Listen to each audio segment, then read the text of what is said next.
We can. We always win. You're our champion.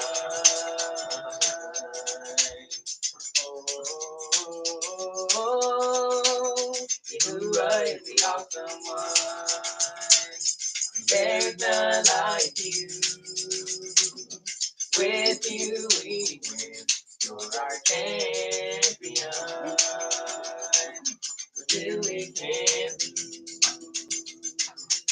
We always win. You're our champion. Oh,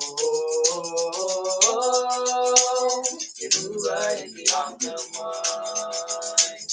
There's none like you. With you we win. You're our champion. With you we can. We always win. You're our champion. Oh, Yahuwah is the awesome one. There's none like you. With you we win. You're our champion. With you we can lose. We always win. You're our champion. Oh, we lift our hands.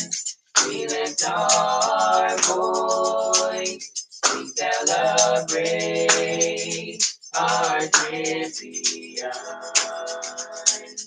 We sing hallow, hallow Yahuwah, for the King who is victorious. We lift our hands, we lift our voice, we celebrate our champion. We sing hallow, hallow Yahuwah, for the King who is victorious. Yahuwah is the awesome one, and there's none like you. With you we win. You're our champion. With you we can lose. We always win.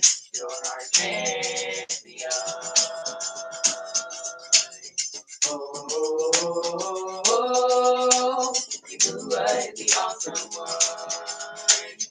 There's none like you. With you we win. You're our champion. With you we can lose. We always win. You're our champion. Oh, Yahuwah is the awesome one. There is none like you. With you we win. You're our champion. With you we can lose. We always win. You're our champion.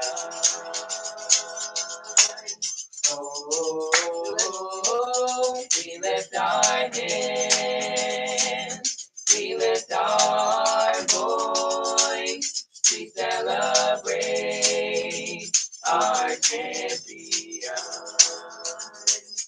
We sing hallow, hallow Yahuwah, for the King who is victorious. We lift our hands, we lift our voice, we celebrate our champion. We sing hallow, hallow Yahuwah, for the King who is victorious. Yahuwah is the awesome one. There's none like you. With you we win. You're our champion. With you we can lose. We always win. You're our champion. Oh, oh, oh, Yahuwah is the awesome one. There's none like you. With you we win. You're our champion.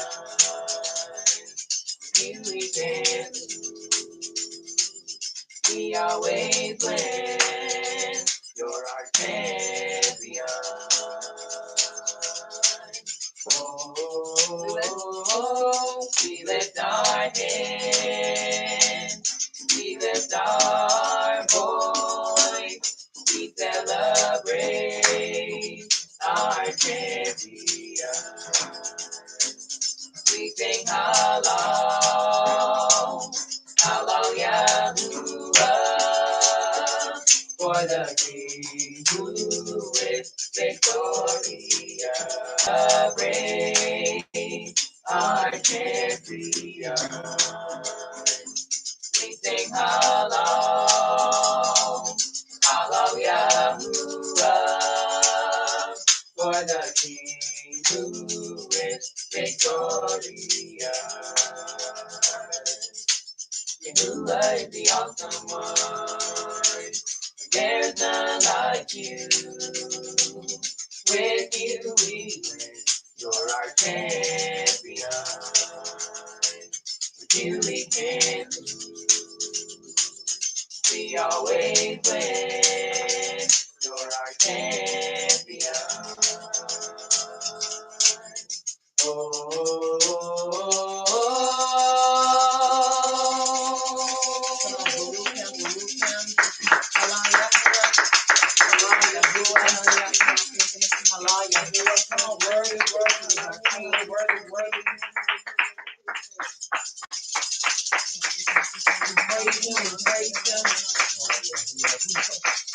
praise him for all that he's doing, all that he's doing, all that he's going to do. Worthy, worthy, worthy is our King. Worthy, worthy, worthy, worthy. He's worthy of all praise, worthy of all esteem. Come on, praise him, praise him. Worthy, worthy, worthy, worthy, worthy. He's worthy of all praise. Worthy, worthy, worthy. As we have gathered back to this place at this appointed time to bring to you the conclusion of the matter. As we are in, you may be seated, as we are in this our time of the conclusion of our class, not the end of our rest, but the conclusion of our class. This theme for this Shabbat is Waera, and it means an eye appeared. We started in Shema chapter 6, verse 2, all the way to chapter 9, verse 35. And now we are in our Haftorah portions, which we will take up in Ezekiel chapters 28, verse 25 to chapter 29, all the way to verse 21, which will be that whole chapter. So we want to begin. Let us begin with verse 25, and let's read 6 verses. Chapter 25, Ezekiel. 28.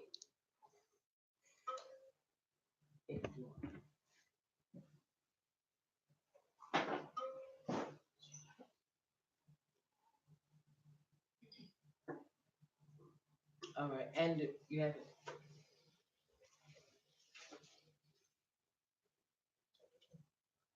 Chapter 28, verse 25.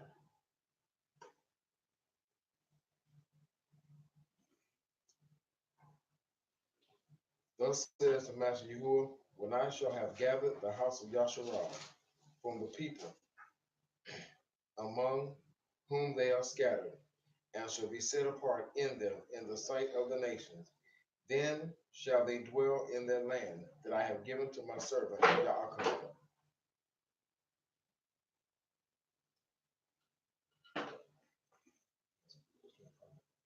No, no. Read 8 verses. And they shall dwell safely therein, and shall rebuild houses and plant vineyards. Yes, they shall dwell with confidence when I have executed judgments upon all those that despise them round about them. And they shall know that I am Yahuwah their power. Chapter 29, verse 1. In the 10th year, in the 10th month of the 12th day of the month, the word of Yahuwah came to me, saying, Son of man, set your face against Pharaoh, king of Mitzrayim, and prophesy against him and against all Mitzrayim. Speak and say, Thus says the Master Yahuwah, Behold, I am against you, Pharaoh, king of Mitzrayim, the great monster that lies in the midst of his rivers, which has said, My river is my own, and I have made it for myself. I will put hooks in your jaws, and I will cause the fish of your rivers to stick to your scales, and I will bring you up out of the midst of your rivers, and all the fish of your rivers shall stick to your scales. And I will leave you thrown into the wilderness, you and all the fish of your rivers. You shall fall upon the open fields. You shall not be brought together nor gathered. I have given you for food to the beasts of the field and to the fowls of the Shemayim. And all the inhabitants of Mitzrayim shall know that I am Yahuwah, because they have been a staff of reed to the house of Yasharal. When they took hold of you by your hand, you broke and tore their shoulders. And when they leaned upon you, you broke and made all their loins to shake. And it is so. And it is so. Now, 25. Now we see Ezekiel from chapter 28, verse 25, speaking. Thus said the Master Yahuwah, when I have gathered the house of Yasharal from the peoples among whom they are scattered, I shall be set apart in them before the eyes of the nations, and they shall dwell in their own land, which I gave to my servant Yaakov. And they shall dwell safely and build houses and plant vineyards and dwell safely. When I execute judgments on all those around them who despise them, and they shall know that I am Yahuwah, their power. We shall know, and other nations shall know that we are his chosen people. Just as he did to Pharaoh, he is going to do to the Pharaoh of this time. You might say, well, what Pharaoh? You have to understand, we're not just dealing with one, we're dealing with one type of ruach, but it's broken up into different situations, different trials, different testings. And so we can see that the children of Yasharal was still going through at that time. And even now we can see that we are tested and tried on every side, but we know that Abba Yahuwah is our power. And it is so. Yes. All right. Chapter 29, in the 10th year. Now he's giving specifics.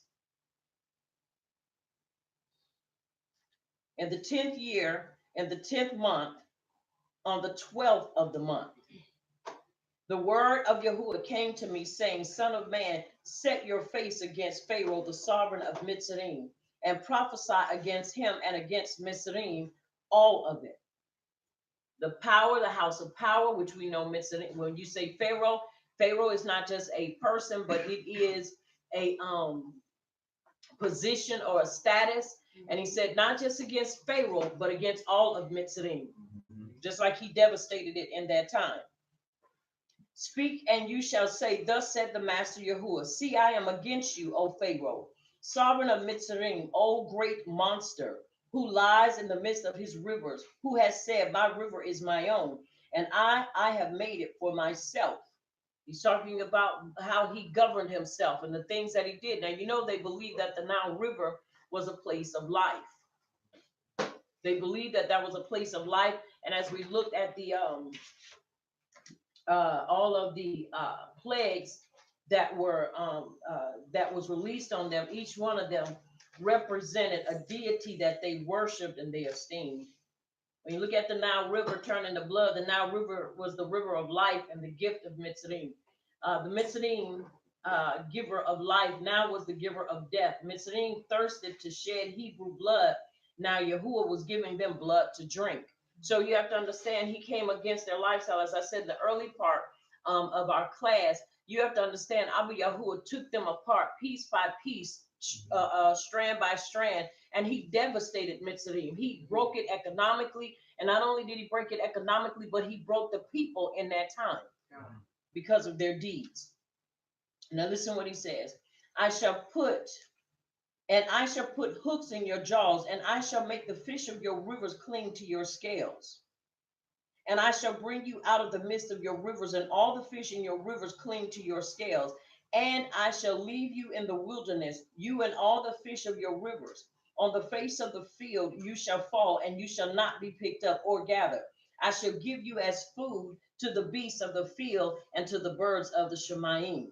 And all the inhabitants of Mitzrayim shall know that I am Yahuwah, because they have been a staff of reed to the house of Yasharal.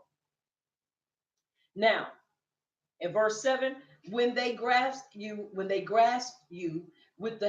hand, you broke and tore all their shoulders. When they leaned on you, you broke and made all their loins shake.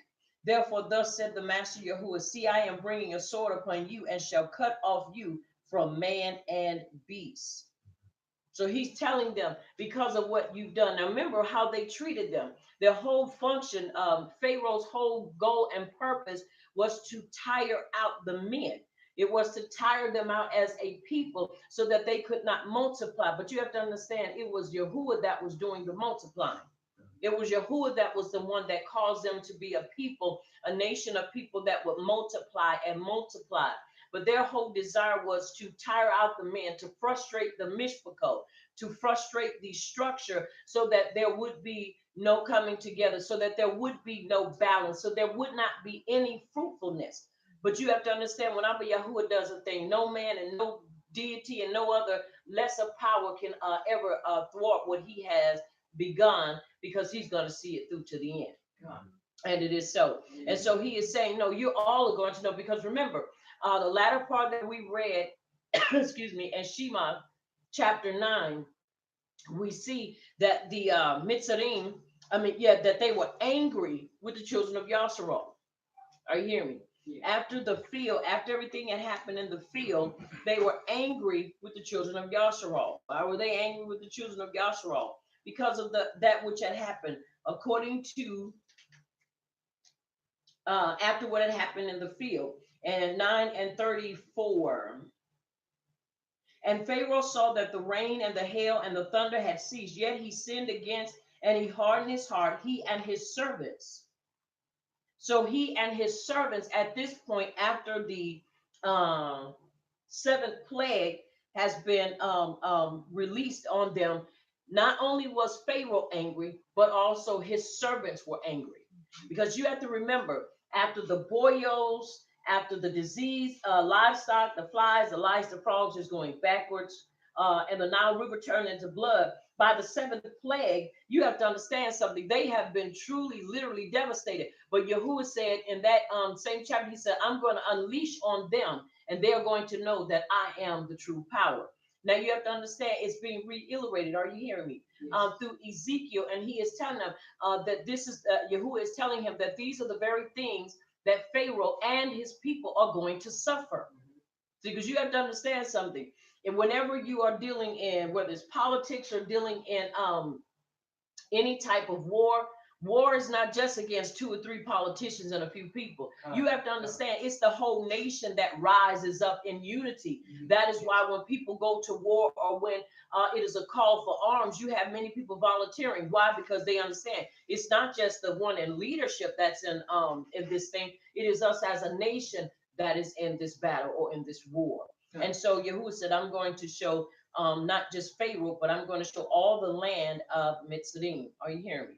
Yes. And he says in verse 8, once again, therefore thus said the Master Yahuwah, see, I am bringing a sword upon you, and shall cut off from you man and beast. Nobody's going to be able to come in and deal with you. Now, mind you, when we look again at the plagues, it came apart in those plagues when the hailstorm came about. I believe it was during the time of the boils. where Yahuwah said, now I'm going to cut you off. He's reiterating what he had already said. I'm going to cut you off from what? Man and beast. Are y'all following me? Yes. And nobody is going to come in. Are y'all following me? Yes. Let's see if I can find it.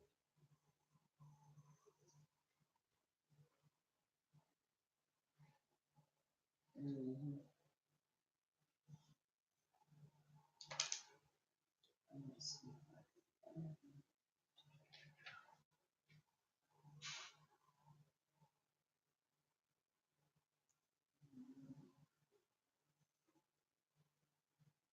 I wanted to see so I could read it to you.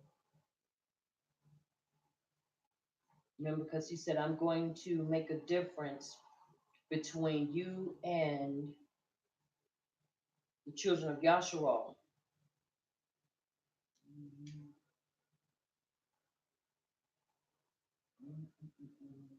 All right.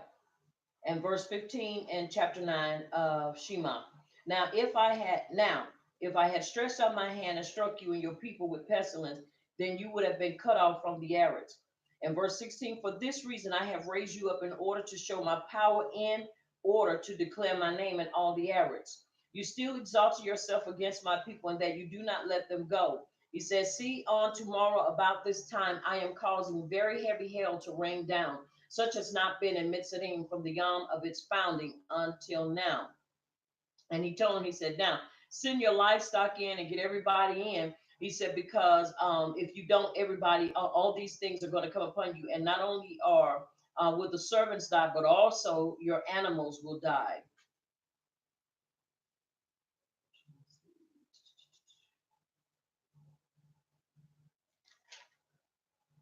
Bear with me.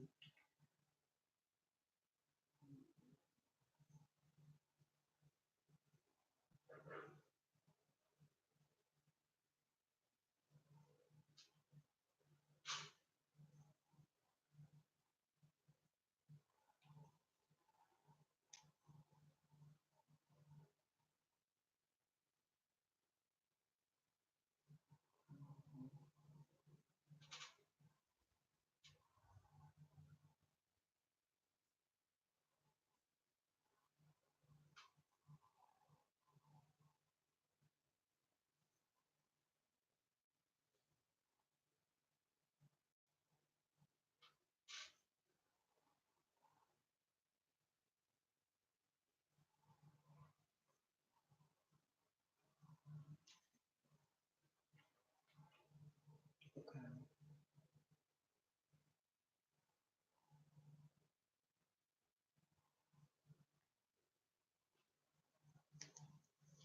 I was trying to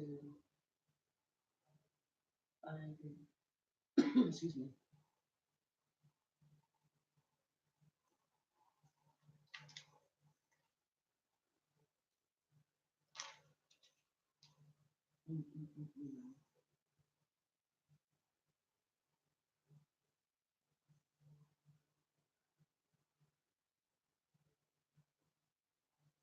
You know, you're looking for something and you're looking for it so hard.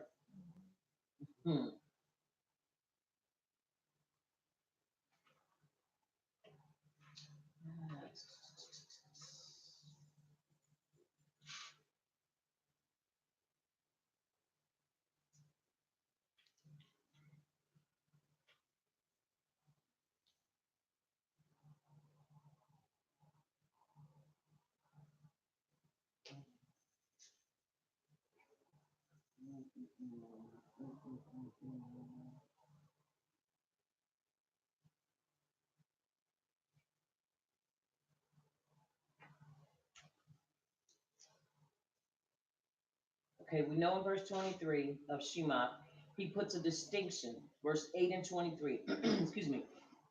And I shall put a distinction between my people and your people. Tomorrow this sign shall be, when he's talking about the thick swarms, talking about the flies. I want to see.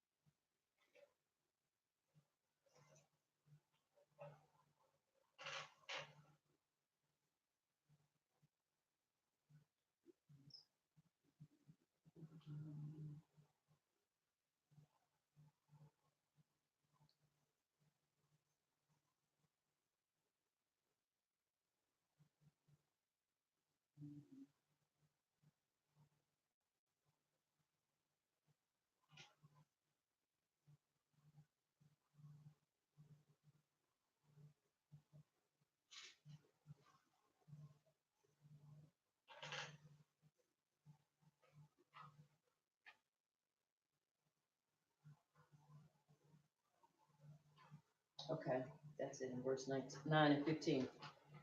All right. He begins in verse 14. No. Let's go at 13. And Yahuwah said to Moshe, rise early in the morning and stand before Pharaoh and say to him, thus said Yahuwah, power of the Hebrews, let my people go so that they serve me. For at this time I am sending all my plagues unto your heart and on your servants and on your people, so that you know that there is no one like me in all the Arabs. Now in verse 13, we see 14 actually, we see where Yahuwah is going to unleash on him. Now this is after the plagues of the boils and the hailstorms. This is coming up to the hailstorm. But he's telling him now, I'm getting ready to unleash this thing. Now you have to understand, now this thing is coming full force, it's coming as a series. Verse 15 helps us to understand also what Ezekiel is saying. Now, if I had stretched out my hand and struck you and your people with pestilence, then you would have been cut off from the Arabs. And for this reason, I have raised you up in order to show you my power and in order to declare my name in all the Arabs. You still exalt yourself against my people and that you do not let them go. See, tomorrow about this time, I am causing very heavy hail to rain down. Such has never been in Mitzrayim from the yom of its founding until now. And he says now, and now sin, bring your livestock to safety and all that you have in the field, for the hail shall come down to on every man and every beast which is found in the field and is not brought home, and they shall die. Excuse me. Those among the servants of Pharaoh who feared the word of Yahuwah made their servants and livestock flee to the houses. But those that did not, they ended up dying because they left them in the field. Are you following me? Yes. All right. Now, when we go back into Ezekiel chapter 29, and we look at verse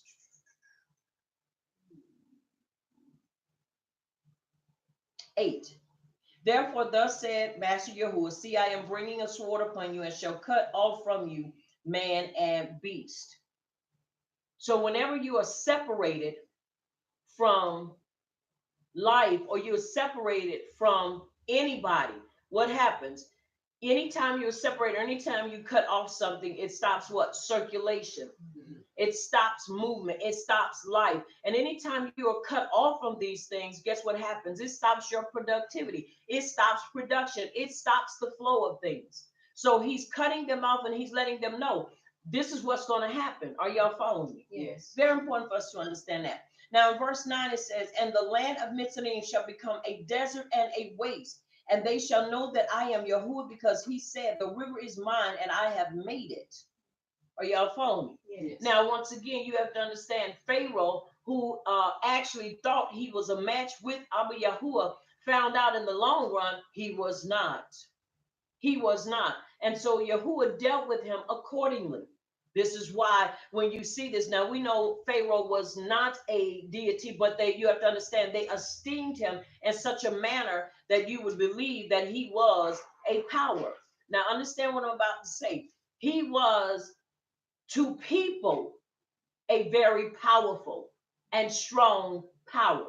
Are y'all following me? Yes. Or man, or his operating in that position made him powerful. Why? Because look, he was able to put the children of Yasharal in bondage. Yahuwah had already said that this was going to come about. He had already told Abraham that his ancestors would go into bondage. Okay. Now, once again, this was prophecy saying that they was going to go into bondage. Now, as they went into bondage, we know the reason why Pharaoh did it was because Pharaoh became scared of them. He said, at the rate these people are multiplying and that all this is going on, he said, if they rise up or join somebody else, we're in trouble. So he was intimidated by what he saw. Not only were they multiplying physically, but economically, so they were multiplying till they covered the land. You have to understand that's a lot of people.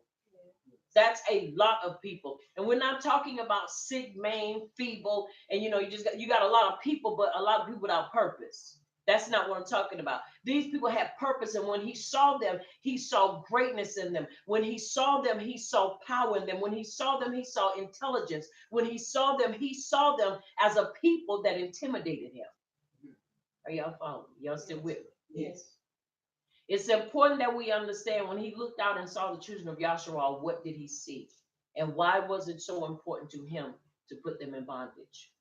Because you have to understand, when you put a people in bondage and when you strip them of what is naturally theirs and you take away these things, then you can physically break them and take away their purpose. But when you deal with strong people, no matter how you try to break them, you just got those that won't be broken. That said, look, you can do whatever you want to do, but I'm not going to change and I'm not going to stop. So you have to understand what he was looking at.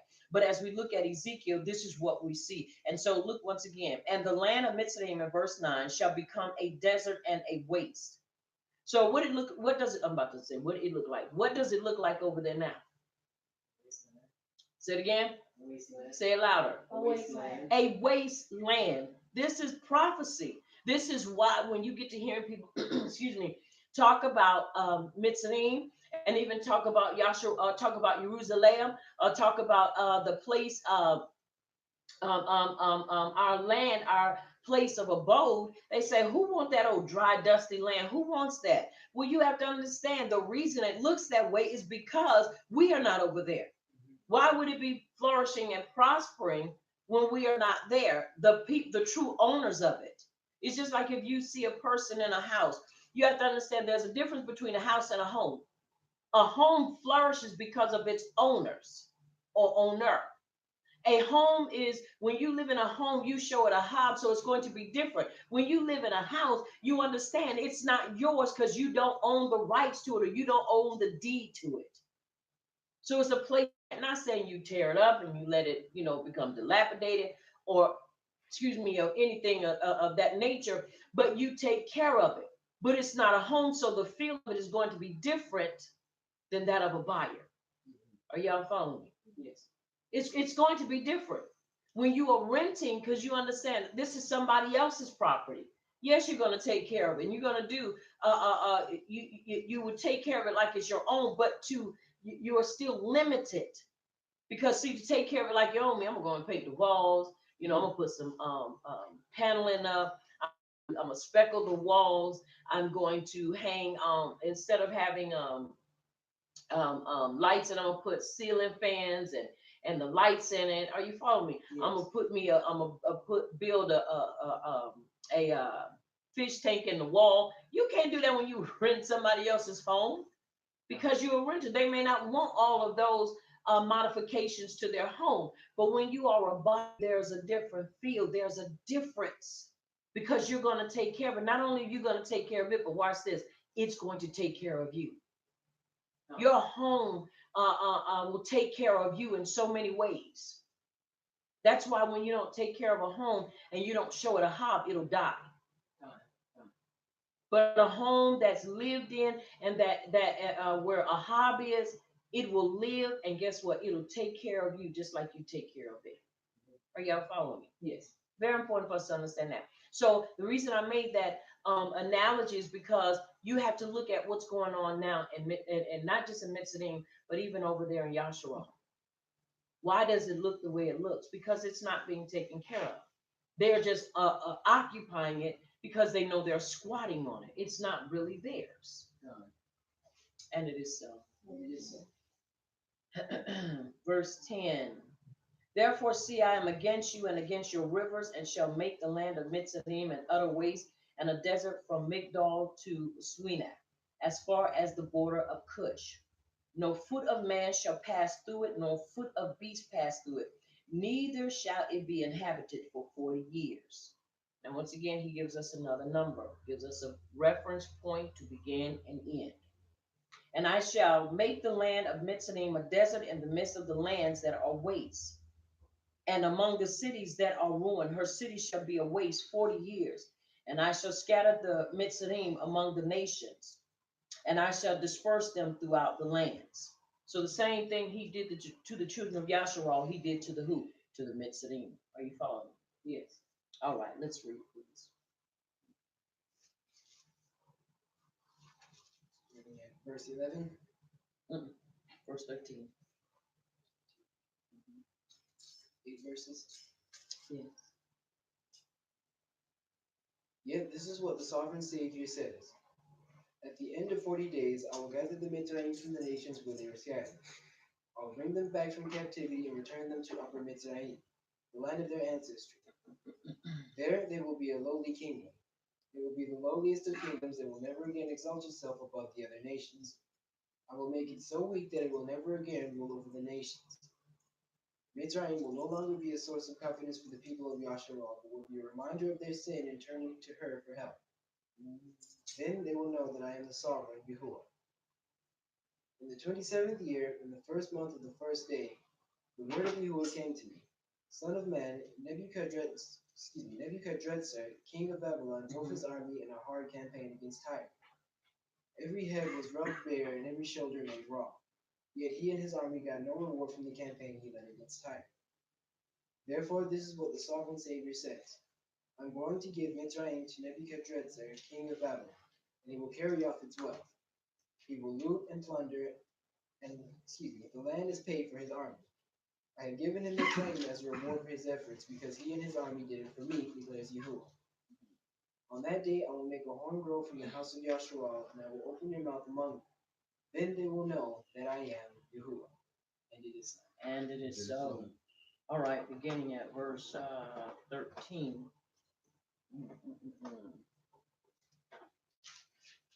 We'll go back and look at verse 11. 40 years, let's look at that. An allusion to the 42 years of famine, which, according to tradition, was decreed upon Mitzrayim in the days of, or Yamim of Yosef. But at the end of the second year, Yaakov migrated to Mitzrayim and the famine ceased. The remaining 40, which the Mitzrayims were spared, then they would suffer now. All right. Now, verse 14, their origin, their sojourn. Verse 16, bringing iniquity to remembrance of their lack of belief and power and putting their trust in Mitzrayim. 27 years of the reign of Nebuchadnezzar, king of Babylon, was made bald. The besiegers became tired and worn out by the length of the siege, and their heads bald by the loads carried upon them. So you know when people, how they put stuff, how they carry stuff on their head and even on shoulders. By the continuance carrying of heavy burdens, had he no wages. The spoil of the Mitzrayim captured by Nebuchadnezzar was swept away by an inundation of the sea. Now, once again, we just seeing how he said Yahuwah really took them, just as they did the children of Yasharal, he turned right around and did them the same way. Are you following me? Yes. He took everything from them. In verse 16, he said, no longer is it to be a refuge of the house of Yasharal, bringing to remembrance their crookedness when they turn to follow them. And they shall know that I am the master, and I am Master Yahuwah. Even in Tehillim, we find where Yahuwah tells them not to trust in the princes of Mitzrayim. Because, see, they were known for their military stature. They were known for their black stallions. They were known for many things. And so he's saying, look, I'm going to make sure that you will never look at them in a manner again for help. So once again, y'all, we have to be careful. What does this say for us in our time? You can't look for help in worldly things. Right. We can't look to the world for help. Don't look for the world to rescue you out of anything. If they're the ones put us in this situation, how do you expect them to get you out? Right. No. So that's one of those things we definitely don't want to do. Are y'all following me? Yes. We do not want to find ourselves in those type of positions. And it is so. It is so. All right. Excuse All right, let's finish reading. Verse.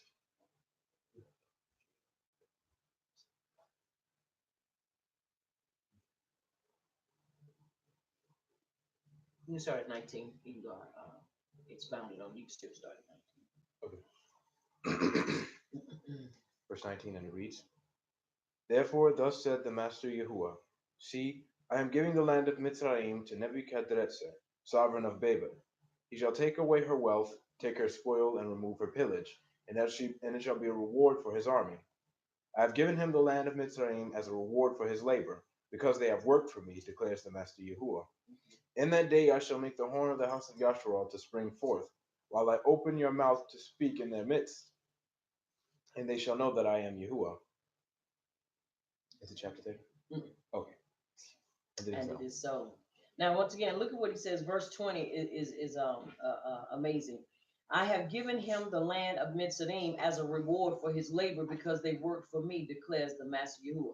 Now you have to understand, he couldn't do this on his own. He was a hired agent of Yahuwah.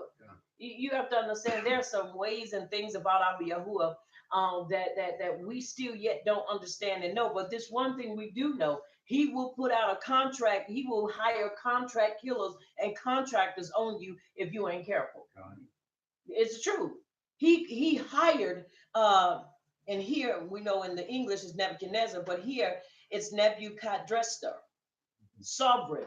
He hired him to put the children of Yasharal back in place or back in line. So you have to understand many things that we as a people go through. It is not that Abba Yahuwah doesn't see it. Right. Many of them or many of these situations are basically hired by Yahuwah to get our attention. Right. So we have to be careful. That's why I'm very careful of what I pray and how I pray, especially when you start thinking about, well, we got to pray for our people because our people are following under this. Yeah, but you don't want to be praying and fighting against the hand of Abba Yahuwah. You know, well, we need to pray that all this violence stop. No, we need to pray our people get right. Because the stopping of the violence is not going to make them turn to truth. What's going to make them turn to truth is their willingness to learn of him and get to know who they are and what was forfeited through our ancestors. So it's important that we understand that. And once again, learn how to pray and be sensitive to the ruach, that we don't pray the wrong prayer. We get up there praying and say, well, you know, Abba Yahuwah, stop the violence. And Abba Yahuwah, we ask that you do this. There are things you have to be careful of that comes out of your mouth. That comes out of our mouths, because we don't, once again, we don't want to be wrestling with Abba Yahuwah. Right. So we want to be sure, you know, before we start trying to shut something down. Now listen at verse 21.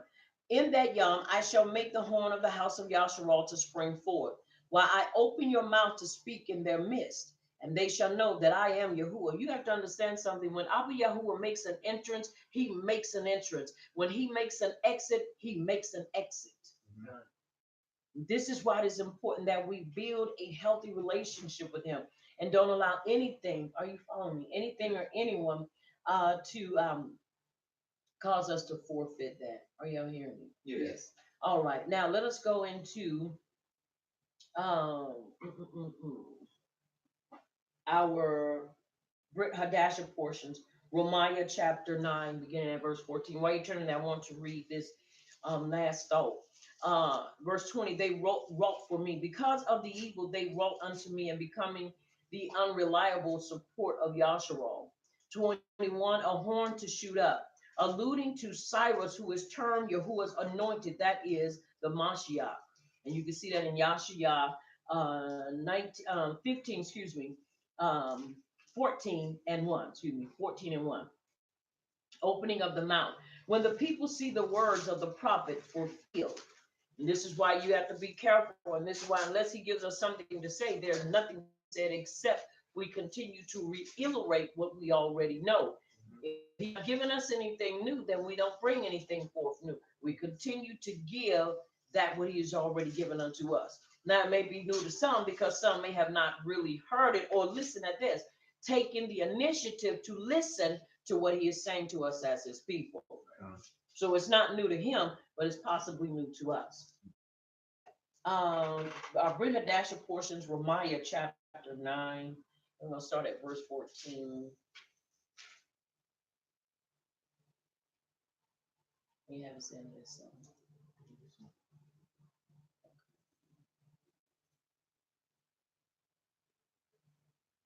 All right, let's read.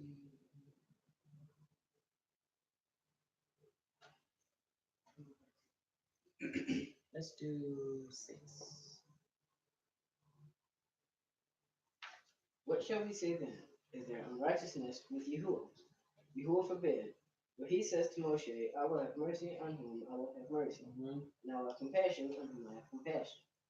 So then it is not of him that willeth or of him that runneth, but of Yahuwah that shows mercy. For the scripture says unto Pharaoh, even for the same purpose have I raised you, that I might show my power in you, that my name might be declared throughout all the earth. Therefore have mercy on whom he will have mercy, and whom he will harden. You will say unto me, why do you find fault? For whom has resisted his will? Nay, but, O man, who are you that replies against Yahuwah? Shall the thing formed to say him, why have you made me thus? And it is so. Now, once again, we have to look at what is being said here. What shall we say then? Is there unrighteousness with power? Power forbid. He said there's no unrighteousness in him. And if you look at verse 13, you see where it's talking about he Ahab Yaakov, but he hated Esau. Many people find that very hard to understand why he hated Esau. Well, you have to understand, once again, Christianity made us believe that Abba Yahuwah basically turned Esau the way he was. No, Esau's character was flawed. Just like Cain's character was flawed. This was something that they were born to become. And not because Yahuwah sat there as a mad scientist, playing Dr. Jekyll and Mr. Hyde. That's not what he does. But these were people that were born with this. Is there possible that they could have been changed? Absolutely, if they wanted to be changed. If they wanted to change. They didn't want to change. We see Esau, when it was time for them to go and to learn about the Torah, when you read in the writings of Yasher, you find that during that time when Esau and Yaakov, when it was time for them to go, Esau was a man of the field. So Esau was always in the field hunting. While Yaakov was more attentive to that, what was more important, and that was learning learning Torah, that was learning his way of life. And so when it came time to do certain things, Esau didn't find that important. He didn't want that. But that came along with the package deal. As the eldest, it was his responsibility. Are you hearing me? Yes. To follow that and to learn it. But he had no desire in it. And because of this, Abba Yahuwah hated him. Why? Because of the way he ended up turning out. You have to understand, it is just like when you look at different plants. Bonsais, which are, I believe they're they're Chinese, I believe, Japanese. Bonsai. Chinese. They are gorgeous, beautiful, small trees, and they grow. And the way they grow, it takes them 7 years to grow. But with bonsais, they grow because that's the way they are. That's the way they are created. Now, anybody that understands different types of trees understand there are some trees that you can take the flexible string and you can tie it and you can make it grow in the way you want it to grow instead of it growing wild. And then there are some that grow, but they still have order in their growth, but they just grow out, grow in, grow out, and then spread out. And so there's a difference. Esau had every opportunity to right the wrongs in his life, but he chose not to. And Yahuwah hated him for this because he also hated the gift that came to him as the eldest or as the Bekor. Why? Because he knew nothing about it. He didn't want that. Are you hearing me? Yes. He didn't want that. And so this is why. And so now the question is asked, was Abba Yahuwah unrighteous? Shall we say is there unrighteousness with Abba Yahuwah? Power forbid. There is no unrighteousness in him. We have choices. And if we choose to neglect to walk upright, we can't say the devil did it or Shaitan did it. We can't even say, well, Yahuwah is the one that made me like this. You have to understand, you have a choice in it to do right or do wrong. That's in your court. For he said to Moshe, I will have mercy on whom I will have mercy, and I will have compassion on whom I will have compassion. That's very important that we understand that these are the sayings of Abba Yahuwah. It's his choice. He's sovereign. He can do whatever he wants, and he does not have to ask us for permission. Rabbi Shaul quotes Shema 33:19. Get that for me. Where Yahuwah declares that he will be merciful to whoever he desires. He is not enslaved to men's thinking or men's ways. Yasharal was chosen, and that election choice is final. And this is why when you get people with that mentality, who said you all are in? They don't like us anyway. Number one, because we are his chosen people, and so people tend to get upset. And so this is why you have to understand also why the enemy did what he did to try to destroy our credibility. Now watch this with people. What do they say about us as a melanated people? They're lazy, they're obnoxious, their women are angry. I was reading this brief article about and it was his brother. He did a great job, and he was talking about that our melanated women are not angry, but everybody wants to chime in and say, well, black women, and we're not black, we might be heavily melanated, but we are not black, and said that melanated women are angry. And and everybody of every other culture, especially the no males, the pale ones, always want to say, well, they're so angry. And then when you say, well, why would you say we're angry? Because they're so loud and all they want is to live on welfare and to do this. You start thinking, first of all, that's a lie. That's a lie. But you have to look at why the enemy will go through the lengths he has gone through to put us in such a position to discredit us as a people. Now, listen to what I'm saying. We didn't need anything else because our ancestors and forefathers, by their disobedience, did enough.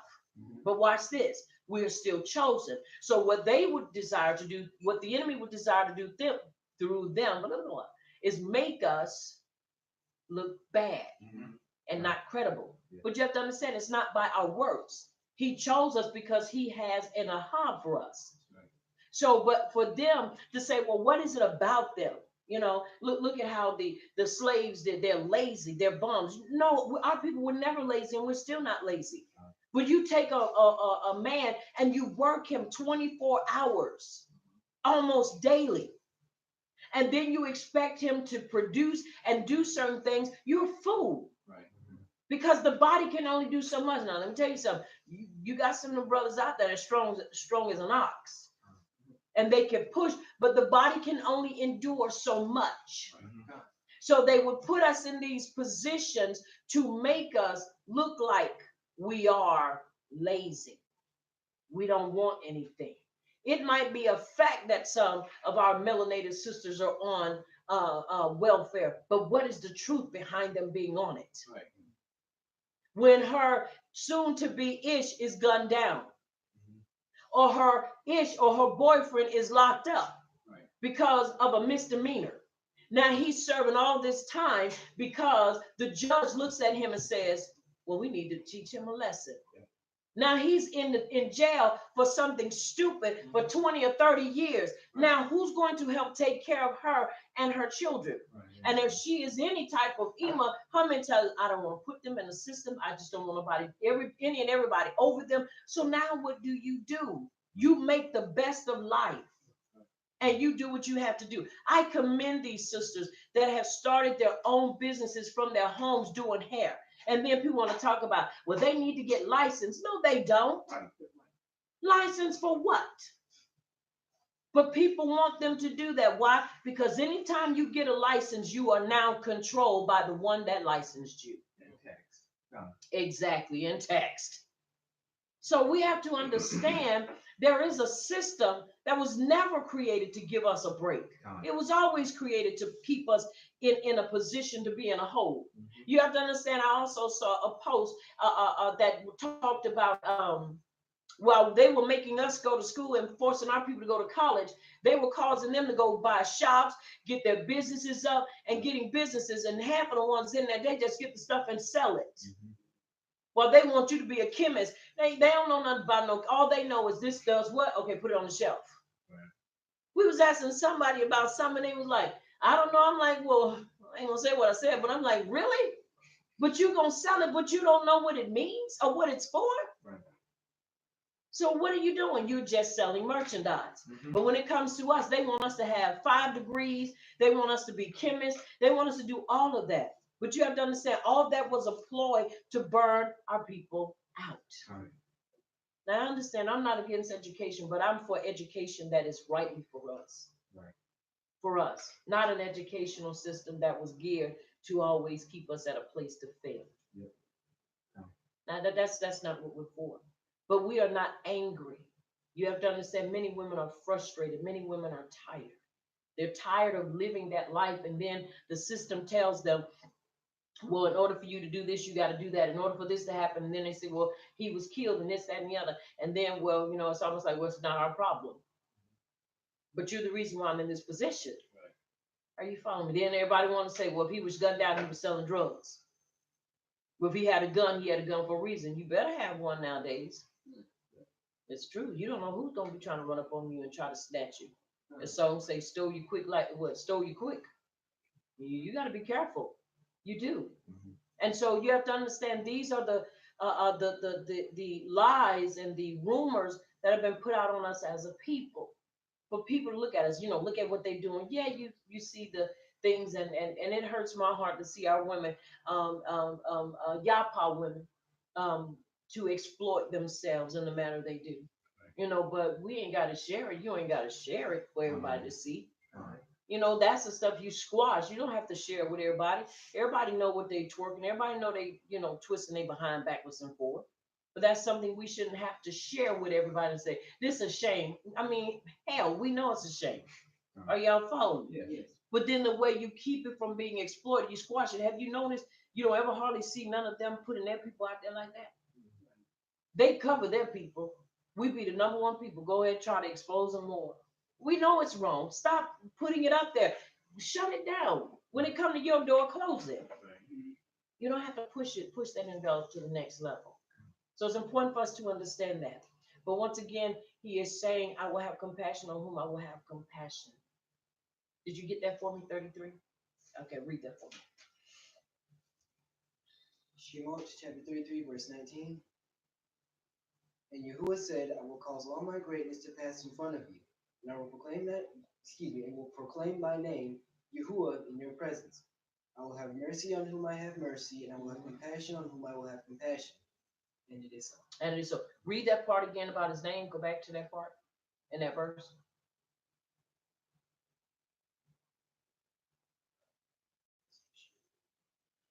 And Yahuwah said, I will cause all my greatness to pass in front of you, and I will proclaim my name, Yahuwah, in your presence. Now, he said he will proclaim his name in our what? Presence. So that means he has done what? Revealed himself to us through his name. This is why it is important that we not fall into that, Toda, that we not fall into the traps where people, it doesn't matter. Yes, it does matter. How you going to tell me and tell somebody else it doesn't matter? Oh, we can use that. No, we cannot, and no, we shouldn't. Right. Because he revealed it to us. Why? Because anytime you are in an intimate personal relationship, you get to know people's names. Are you hearing me? Yes. And because he's in a relationship with us, he's going to reveal his name. It is those that are not in a relationship, though they believe from sun up to sundown that they have a relationship with the Abba. No, they don't. No, you don't. Mm-hmm. When you don't even know his name and can't address him by his name, what kind of relationship is that?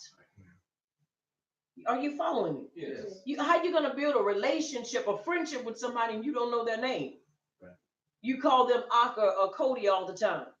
You're still thinking, and by the way, what is your name? I ain't telling you. Oh, well, excuse me. That means you're not willing to build a relationship. Are you following me? Yes. And so it's important that we understand these things. And when you meet people and people say who they are, and, we have our names and so forth. And then you meet people that share with you their government name. Because you have to understand, we're not the only people that have changed our names. You have people that follow in the Kemet and they share their names. And so it's important we understand when you share that you are opening up yourself to a person for them to what? Get to know you. And so it's important that we understand that. Verse 17, verse 16. So then it is not of him that wills, nor of him that runs, but of power that showed mercy. He said, nobody else controls this but the Abba. Verse 17, for the scripture said to Pharaoh, even for this same purpose have I raised you up, that I might show my power in you, and that my name might be declared throughout all the earth. It's important that we understand the name. Why do you think he woke us up? So that his name could be what? Declared through our lives, through our life living. That can't be if we ain't living right. Are you hearing me? Yes. Yahuwah's great name, power, and beauty. Most of the ancient world had heard of Yahuwah's name, but the modern world still needs to hear it. They do. This is why you have people in Christianity still running around talking about God, and you start saying, who? Which one? And they look at you retarded and they say, well, you know God. No, I don't. Who are you talking about? That's just like you saying, all the women in there, the women in there. What woman? All the men. What man? If you're going to single someone out, it's important that you single them out by their name. Are y'all following me? Yes. Because you could probably meet somebody that have all the same type of characteristics and probably share some of the same likes and dislikes. And you say, the person is that, and the other. You say, but what is their name? Because they share some of the same things that this person shares. So who are you talking about? Right. It's important that we understand that. Are y'all following me? Yes. It's very important. And the name of our Yahuwah needs to be known. And we were sharing it. Even though we have people that still say, Lord God, Jesus, and Christ, right. You'd be cringing saying, come on, y'all, come out of that. Okay. But then you have to understand many of them are in this because they really are paid agents. But you have some of those that's following suit because they're just like brand new babies. You're just doing what you see and you're just mimicking what you hear. Mm-hmm. And it is so. Therefore, he esteems whom he wills and hardens whom he wills. You will say then to me, why does he yet find fault? For who has resisted his will? Verse 19, that's a question. Listen how he is coming back and he's addressing them. He said, no, but oh man, who are you? Now, this is where he said, now, wait a minute. That's when you see a person take that stand, when you get ready to do, especially if you like karate movies and you see them put that pivotal foot back and they take that stand, it's about to be some juice flying from some mouths because they're about to kick the juice out of a couple of people's head and mouths. They about to take that stand. He said, now he's talking to them in reference to their attitude concerning this. Are you following me? Yeah. He said, no, but oh man, who are you that talks back to power? Shall the thing formed say to him that formed it, why have you made me thus? Now, once again, look at how he is addressing them because of the way they are what? Addressing him. Very important for us to understand that and see this and acknowledge it. Why have you made me thus? He's asking them. Now, verse 21, has not the potter power over the clay of the same lump to make one vessel to esteem and another to esteem or dishonor? He's asking the question. It's in Abba Yahuwah's hands to do whatever he desires to do with the clay. But watch this. It is also that when he looks at that lump of clay that he sees a reason to fix it to be esteemed by him. That means you got to give him something to work with. Are you following me? Yes. I have yet to see anybody in the writings that truly have desire to walk in truth and ahab him, that he has denied them the ability to do so. But when you have people that really don't want to do this, but it's just a form, you got to understand he's not going to be fighting and wrestling with folk. Right. That's not what he does. Are y'all following me? Yes. And it is so. Yes. All right, let's read. Taking up from verse 22.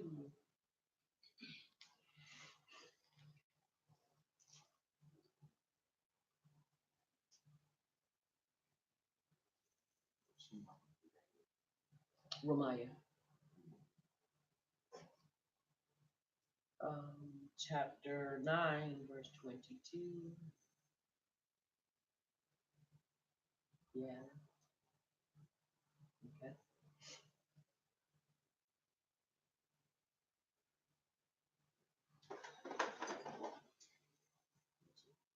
Chapter 9, verse 22. Mm-hmm.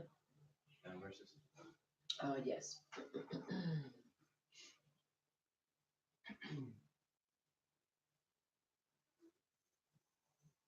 It reads, and if power, desiring to show wrath, and to make his power known, with much patience tolerated the vessels of wrath prepared for destruction, and that he might make known the riches of his esteem on vessels of compassion, which he had prepared beforehand for esteem. Verse 24. Even whom he called, not only us of the Yehudim, but also of the Gentiles.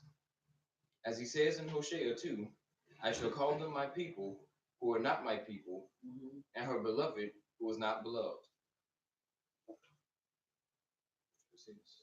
And it shall be in the place where it was said to them, you are not my people, there they shall be called sons of the living power. And Yashayahu cries out on behalf of Yasharal, though the number of the children of Yasharal be as the sand of the sea, the remnant shall be saved. For he is bringing a matter to an end and is cutting it short in righteousness, because Yahuwah shall cut short the matter on the Eretz. Verse 29.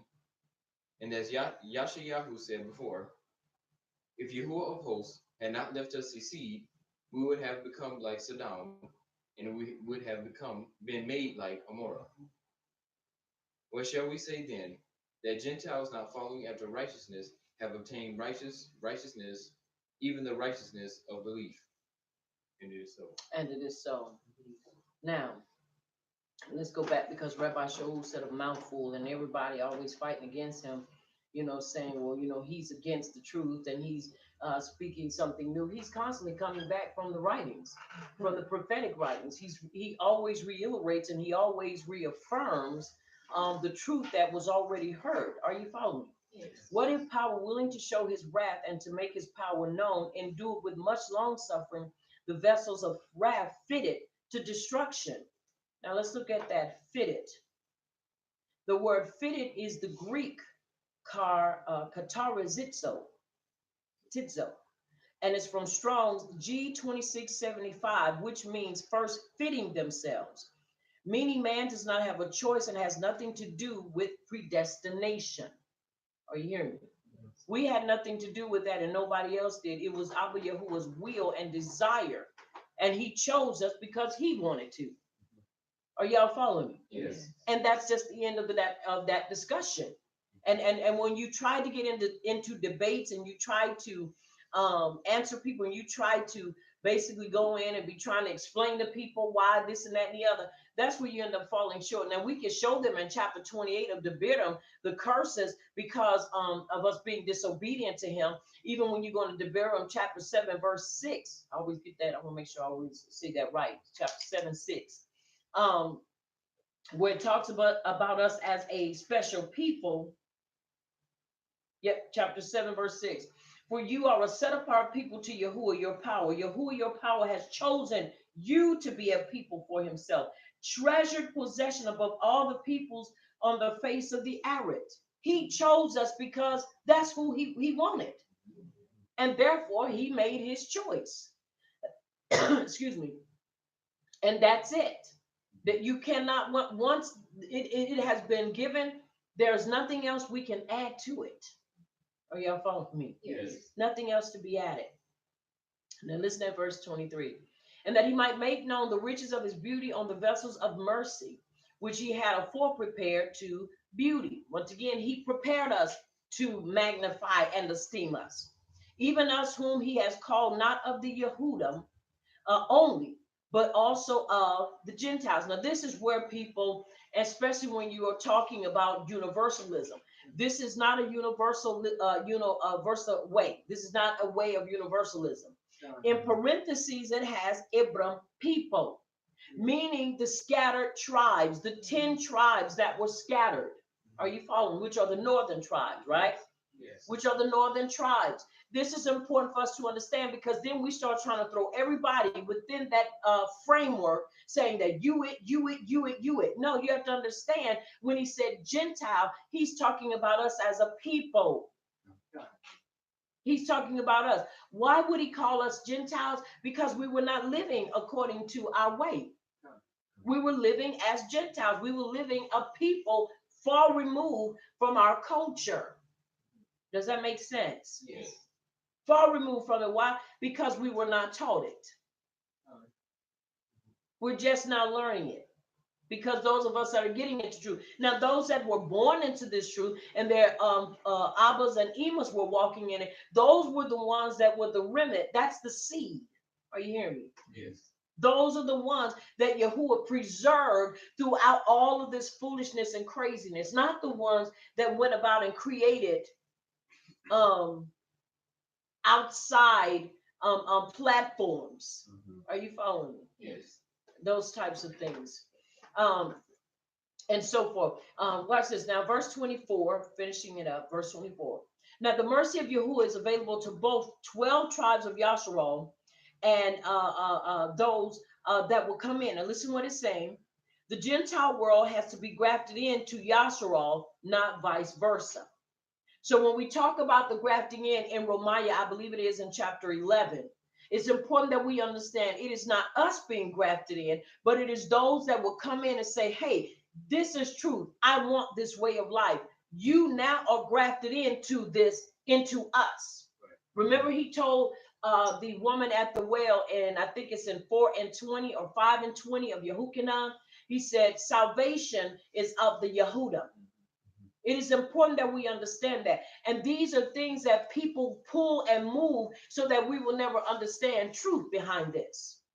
So when you remove certain verses and you basically preach over, teach over, and remove them, you start realizing, I see why you didn't want me to understand that.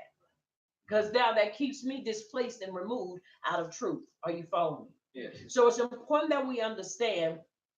Once again, this is talking about the scattered tribes. Now, once again, for those, that say, hey, this is the truth I want to walk in. I want to come to know this. I know I am not an Ibram by birth.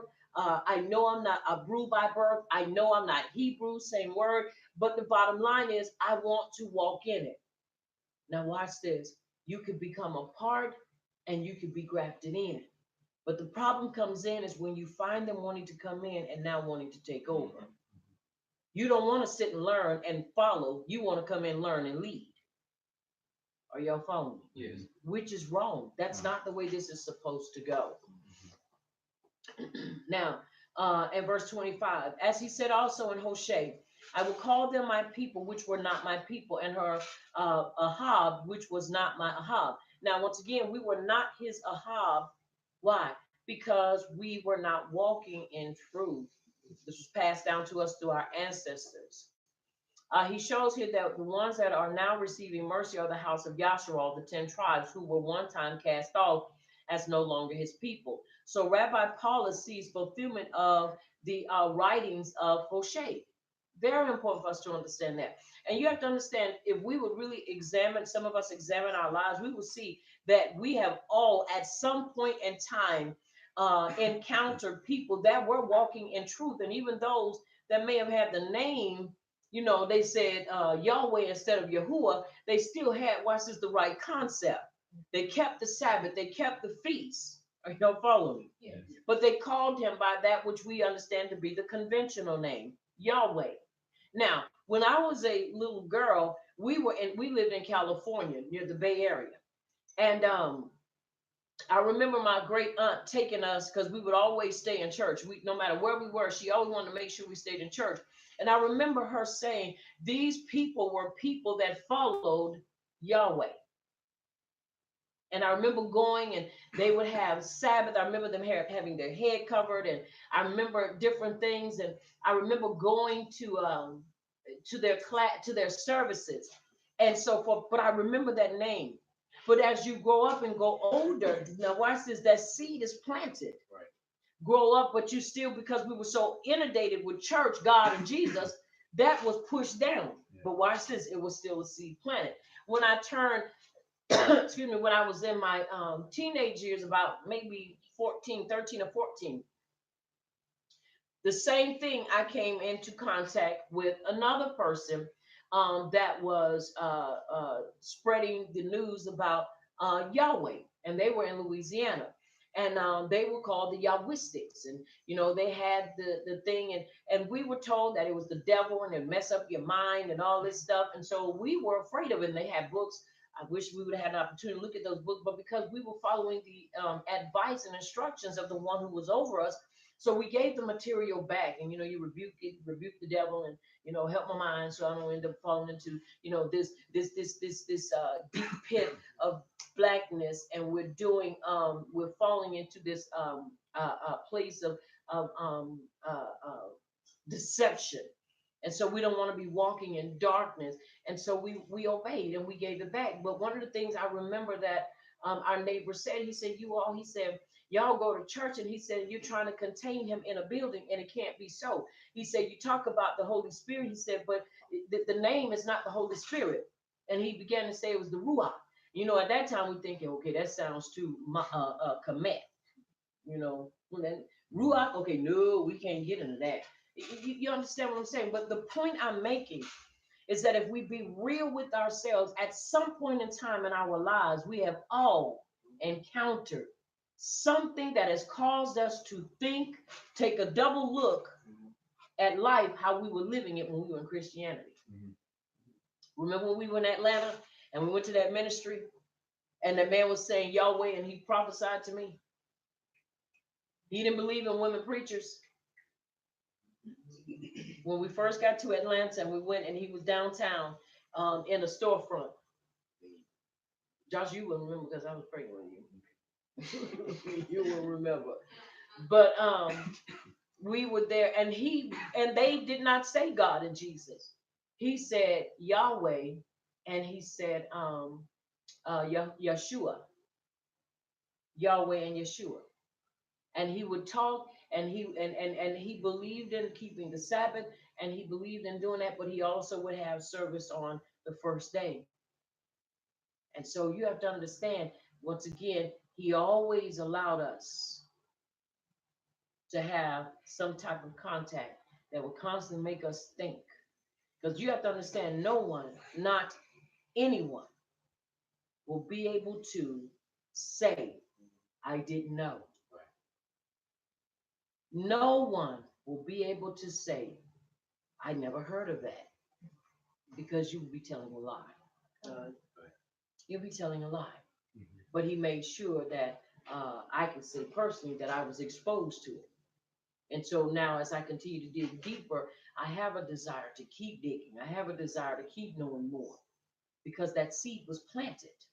And remember, I said before, a bonsai tree takes 7 years to grow. Then there are other trees that take longer to grow. But when it starts growing, can't nothing stop it. Right. It grows, it begins to grow, and it continues to grow. Right here. Yeah. Verse 26. And it shall come to pass that in the place where it was said to them, you are not my people, there shall they be called the children of the living power. We can see this in Hosea 1 and 10. Find that for me, please. Yashayah, who Isaiah also speaks concerning Yasharal, though the number of the children of Yasharal shall be as the sand of the sea. Watch this. Verse 27. A remnant shall be saved. A remnant shall be saved. Only a remnant. Are y'all following me? I don't know about you, but I plan on being a part of that remnant. Right. I'm going to be a part of that remnant. And this is quoted from Yashayah 10 and 22. Let's get that as well. Once again, Hosea 1 and 10, Yashayah 10 and 22. All right, read for me and tell me where you're reading from. Hosea chapter 1, verse 10. Mm-hmm. And it reads, Yet the number of the children of Yasharal shall be as the sand of the sea, which cannot be measured nor numbered. And it shall come to pass that in the place where it was said unto them, You are not my people, there it shall be said unto them, You are the sons of the living power. And it is so, and that's Hosea. Yes. 1 and 10. All right, now he is quoting this. Rabbi Shaul was quoting this in chapter 9, verse 27, where he said there will only be a remnant, and he is quoting this from Yashaya 10 and 22, and it reads in verse 21. A remnant shall return, the remnant of Yaakov, to the mighty power. For though your people, O Yasharal, be the sand of the sea, yet a remnant of them shall return, a decisive end overflowing with righteousness. So it's important that we understand that we have to work to maintain our walk. We have to work at it. It is not something that is thrown into our hands. It is not something that falls into your lap. It is something that is a day-to-day job. What do I mean by that? I'm talking about you have to work on your belief every yamim. Every yam, all yamim, in other words, all the days, every yamim or every yam, we have to work at keeping our belief strong. We have to work at keep ourselves from becoming distracted, keep ourselves from losing focus. I said before, there has to be a focal point. What is our focal point? The Torah truth is our focal point. We must stay committed and stay focused on Torah. When we are not, we will find ourselves being outside of His truth. And it's important that we understand, once again, what we are to do and how we are to do it. And that is to find ourselves reading, and not just reading, but a hop reading.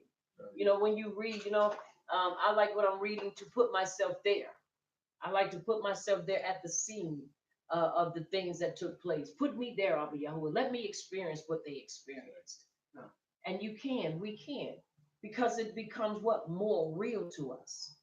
And this is important so that we don't just be going through the motions. Well, I am, of the tribe of, Shimeon, and I am, of the Yemenites, and here we are, we do all this and we do that and the other. And then when it's all said and done, do we really have stamina? Do we really have the resolve to stand in the time of persecution?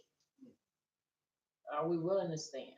And so it's important that we understand that. Are you hearing me? Yes. For he will finish the work and cut it short in uprightness, because a short work will Yahuwah make upon the error. In verse 29, as Yashaya said before, except Yahuwah of hosts of the armies of Shemayim had left us a seed, we had been as Sodom and been like Amorah. What shall we say then? That the Gentiles which followed not after righteousness have obtained belief, even the uprightness which is of belief. Now this is where people get off and kind of go loopy. Because now they believe, well, it's just by belief. We ain't got to do anything else. Are you hearing me? Yes. Now, they are able to, even us as a people coming in, we must remember to come into salvation, as long as we remember, and even those that come in that are not of the of tribes, that they do not replace us, but you add on to us. Are you following me? Yeah. And not only that, but you can't take where he said believe or he said faith and twist it and say, well, now we got to do is believe. And if we believe, now we're in. But our belief also provokes us to action, to do what we're supposed to do when it comes to following his instructions for our lives. Because remember, Yahush never came to do away with the instructions of Abba Yahuwah. All right, verse 30. What shall we say then? That the Gentiles which followed not after righteousness have obtained righteousness, even the righteousness which is of belief. Verse 31. But Yasharal which followed after the Torah of uprightness has not attained to the Torah of uprightness. Now, once again, he's using, and this is where, and when you look at verse 30, where the church believed, that's them. And then in verse 31, that is us. Why? Because we've been removed and they've been put in place because of their what? Faith. But you have to understand, once again, if we truly have belief, and I use the word belief and not faith, because faith is also a name of Fido, and she was a female goddess that they worshiped. And so this is why we use belief and not faith. Are y'all following? Yes. Now, once again, we must understand what's being said in verse 30, then looking at verse 31. But Yasharah, which followed after the Torah of righteousness, listen, has not obtained or attained to the Torah of righteousness. So in their mindset and in their interpretation, well, if you're following Torah, you can't obtain the belief because you're out of order, because you're what? Following the law.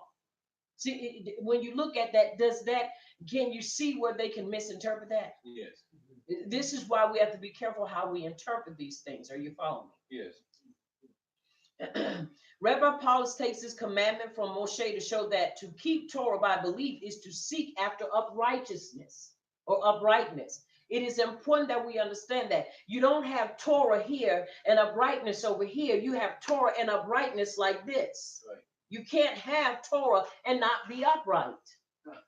It's just like trying to have water and it not be wet. That means it's not real water. Are you hearing me? Yes. It may be a liquid, but it's not water, because water is truly wet. You following me? Yes. All right. Now, verse 32. Why? Because they did not seek it by belief. What did they not seek by belief? Uprightness through the Torah, but as it were by works. For they stumbled at that stone of stumbling. Who? Yahush. Now, once again, look at verse 32. Why? Because they did not seek it by belief. What did they not seek by belief? Torah, his instructions. They did not seek it by belief, neither did they walk in it. Now watch what it says, but as it were by works. So they felt like if all we do is this, then that should be enough. And then when things did not turn out, or when they got tired, instead of them working using that as a means, listen what I'm saying, to continue to operate in their belief, they did not. And so when they got bored and tired and saw something else greener in another pasture, they went into it because they didn't believe that what they were doing was great enough. They didn't believe that it would do what they desired it to do, because they didn't believe in it. When you don't believe in something or someone, you're not going to go out on the end and go out on the limb and do these things. Are y'all following me? Yes. When you believe in a person, you're going to walk with them. This is why I have Korean movies, y'all. Let me take a little sidebar real quick. Because every time you see in the Korean movies, which we do have in us, when you see in these movies, you see there are two men, no funny, freaky stuff. They're not homosexuals. But you have that one that says, look, I'm going to follow you to the ends of the earth. I will give up my life for you because I believe in you. And most of the time, they end up getting in the way so that the person they have does not lose their life. But they follow them because they believe in them. And so whatever they do it wholeheartedly. When you believe in this walk, you put out energy in it. You feel it. You know that, hey, I believe this. And I'm not going to let anybody change my view on my walk. And you don't just do it on the surface, you do it from here and it shows out here. You put that time in. You ain't in a hurry to try to get out of the Sabbath rest. You ain't trying to hurry to get out of his rest. You're not. You're trying to figure out, okay, I want to maintain this. You're trying to find that way to do everything right. Not trying to find loopholes to do it, in another way. Because you want to do right. You want to live right. So you ain't trying to find no loophole. It's not by works, but watch this. It is by belief that does what? Provoke us into action, which equals what? Our works. Very important for us to understand that. But they stumbled at the stone of stumbling. No way, right? Quoting from Yashia 8:14. And it reads, and he shall be for a set apart, and he shall be for a set apart place, but a stone of stumbling and a rock that makes for falling to both the houses of Yasharal, as a trap and a snare to the inhabitants of Jerusalem. Are you hearing me? Yes. Why couldn't they get this? Why couldn't they understand this? Because it wasn't by belief. Are y'all following me? Yes. Now let's look at verse 33. As it is written, behold, I lay in Zion a stone of stumbling and a rock of offense, and whoever believes on him shall not be ashamed. Who do you think they're talking about? Who do you think Rabbi Shaul was talking about? Yahush. Many people to this yom are what? Stumbling at Yahush. They're stumbling because they can't grab it because what? They are not mixing their belief with the instructions of Abba Yahuwah. We've seen how Rabbi Shaul has brought this forth. Now watch this. We went from Shema to Ezekiel all the way to Romaya, and it still builds us a platform and stairs to where you can come down and go back up, go down again and come back up. And guess what? If you go from Romaya to Ezekiel to Shema, you're going to still get the same results. If you go from Shema to Ezekiel to Romaya, you're going to still get the same answer and the same results. Are y'all following me? Yes. This is why it's important that we read, we pray, we fast, and we build a relationship that's already made available to us through the Abba, through Yahushua Mashiach. That stone of stumbling is Yahush. Mm-hmm. Just like today, this is why I constantly read Yehukin and Aleph 5, beginning at 2 all the way to 15. Why? Because those of us that believe must remain and maintain our belief in him. Are y'all following? Yes. Because he is an offense and a stumbling block to many. Listen how many say the things they say. Y'all can follow a man-made person, but he ain't nothing, and this, that, and the other. Some stuff I won't even say because I will not even repeat what they say concerning the Mashiach. Right. But because they've been beguiled, they've been tricked, they've been fooled. Why? Because they can't get past seeing that he is the Son. Why? Because when you read and you misinterpret, this is what happens. And this is why many have stumbled and many have walked away from walking in this truth because of him. But it was prophesied. 32 and 33. Why? Because they did not seek it by belief, but as it were by works. For they stumbled at that stone of stumbling. As it is written, behold, I lay in Zion a stone of stumbling and a rock of offense, and whoever believes on him shall not be ashamed. We are not going to be ashamed.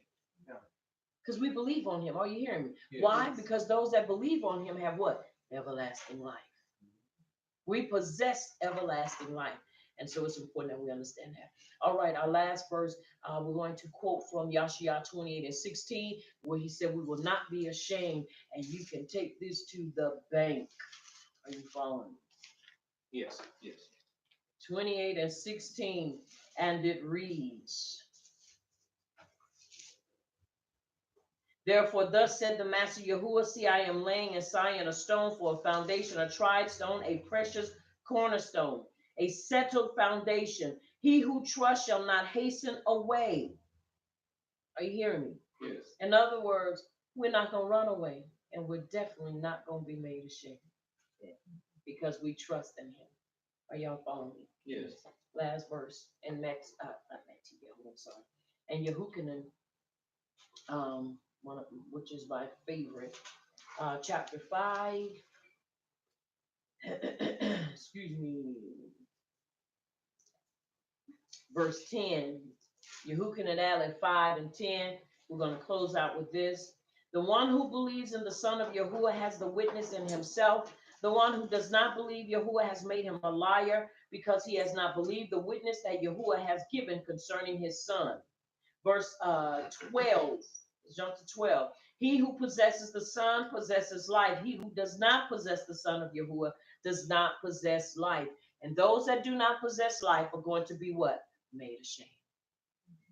We will not be made ashamed because we believe and we trust in him with all of our hearts.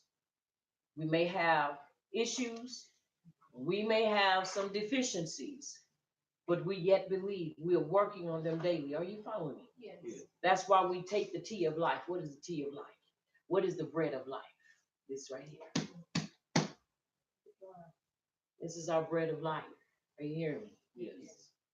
We eat it daily so that we can build up our belief and that we'll be able to stand. And having done all to stand, stand therefore with our loins, our place of strength, gird about with his truth, not our truth, but his truth.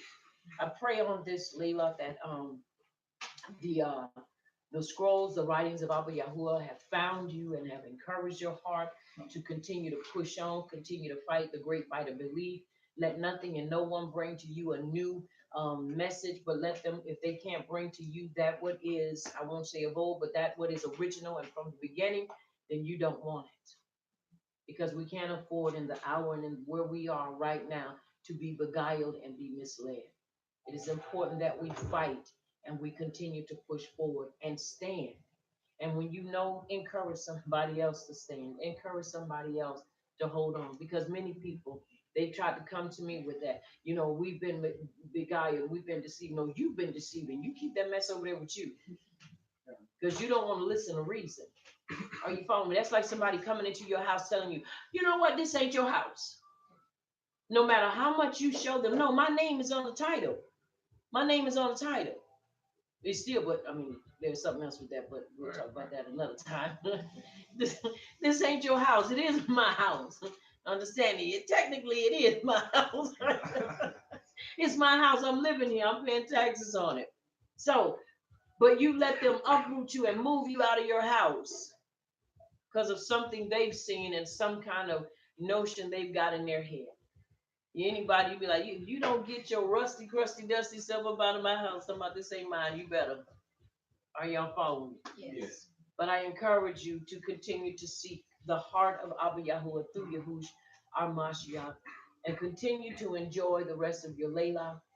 Let the Abba continue through Yahush, our Mashiach, and the Ruach HaKodesh massage your heart and bring you shalom in this hour and in this time.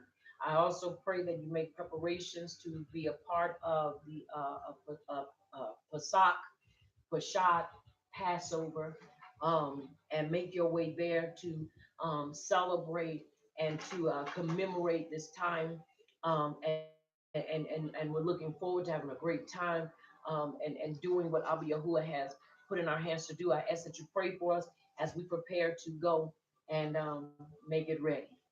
Make it ready for that time. I am a leader of Kingdom of Great Belief congregation located in South Carolina. I want you to remember here at Messengers of Yahuwah's Kingdom, Hebraic Belief